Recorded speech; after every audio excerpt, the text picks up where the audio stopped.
ठाणे पालिकेच्या वेबसाईटवर नवी मुंबईची यादी दिसत असल्याची पोलखोल अविनाश जाधवांनी केली आहे। अविनाश जाधवांच्या आरोपानंतर नवी मुंबईची मतदार यादी ठाणे पालिकेच्या वेबसाईटवरून काढून टाकण्यात आली।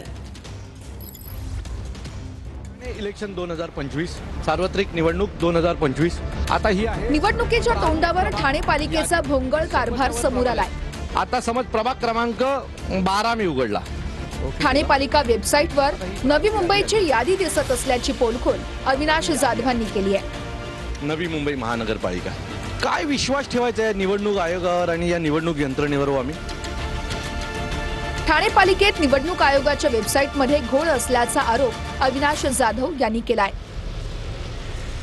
ठाणे महानगरपालिका सार्वत्रिक निवडणूक 2025 ओके। आता समज प्रभाग क्रमांक 12 मी उघडला, ओके केला। आता ही प्रारूप यादी आली आहे। आता ही यादी आहे नवी मुंबई महानगरपालिका। आता ही जर ठाणे महानगरपालिकेच्या वेबसाईटवर नवी मुंबई महानगरपालिकेची जर यादी आम्हाला दिसणार असेल तर काय हे बघा ना, तुम्ही ऐका ना, अमृतसर सोसायटी ऐरोली सेक्टर 2 यादी भाग क्रमांक 70 काहीही चालू आहे।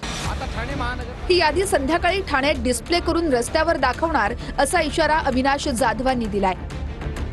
मात्र ही बातमी प्रसार माध्यमांमध्ये दिसल्यानंतर चूक लक्षात येताच अवघ्या काही तासात नवी मुंबईची मतदार यादी ठाणे पालिकेच्या वेबसाईटवरून काढून टाकण्यात आली।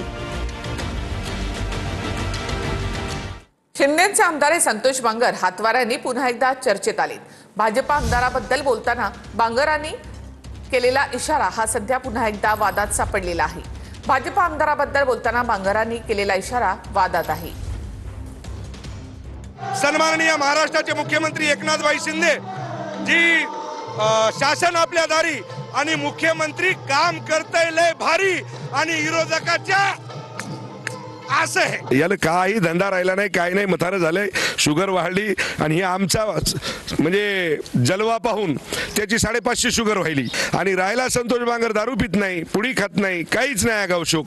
यायला तर तुम्हाला सांगतो सगळे शोक आहेत। कुठं कुठं अडकले, वाशिमला अडकले, अकोल्याला अडकले। फडणवीस आणि शिंदे यांच्या चर्चेनंतर सुद्धा फोडाफोडी सुरूच आहे। शिंदे सेनेकडून आणि भाजपकडून देखील एकमेकांच्या पदाधिकारी फोडणं अद्यापही सुरूच आहे। भाजपच्या डॉक्टर रोझलिन फर्नांडिस यांचा शिंदेच्या शिवसेनेमध्ये प्रवेश आहे। शिंदे सेनेच्या ज्वेलर्स असोसिएशनचे अध्यक्ष रूपसिंग धल यांनी भाजपमध्ये प्रवेश केलाय।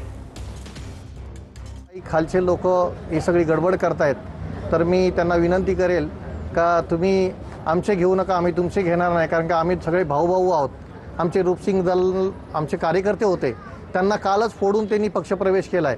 जसा त्यांच्यावर अन्याय होतो तसं यांच्यावर अन्याय झालेला आहे पक्षामध्ये आणि त्या दृष्टिकोनातून जसंच तसं उत्तर हे मिळणारच आहे। तर शिंदे आणि फडणवीस यांच्या चर्चेनंतर सुद्धा एकमेकांच्या पक्षामध्ये फोडाफोडी सुरूच आहे।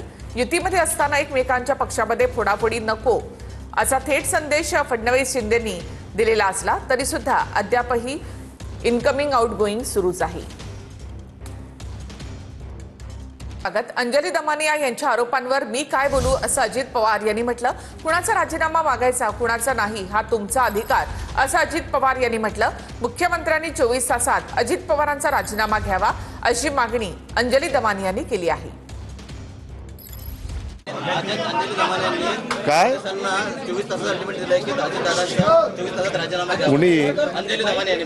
मला काय मी काय सांगू त्याच्याबद्दल? तुम्ही कुणाचा राजीनामा मागायचा आणि कुणाचा नाही मागायचा तुमचा अधिकार आहे।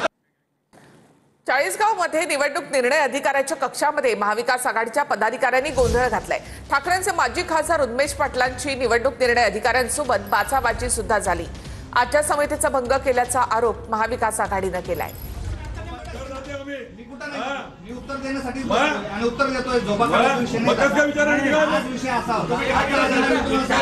आम्ही केलेली आहे, वारंवार आम्ही निवेदन दिलेले, तेव्हा तुम्ही त्या काळात केलं नाही। आता इलेक्शन काळात तिथं मुद्दारी तोडण्याचा साहेब आपण अधिकारी आहेत, तुम्हाला सगळे कशी तुमच्यावर दावा आहे।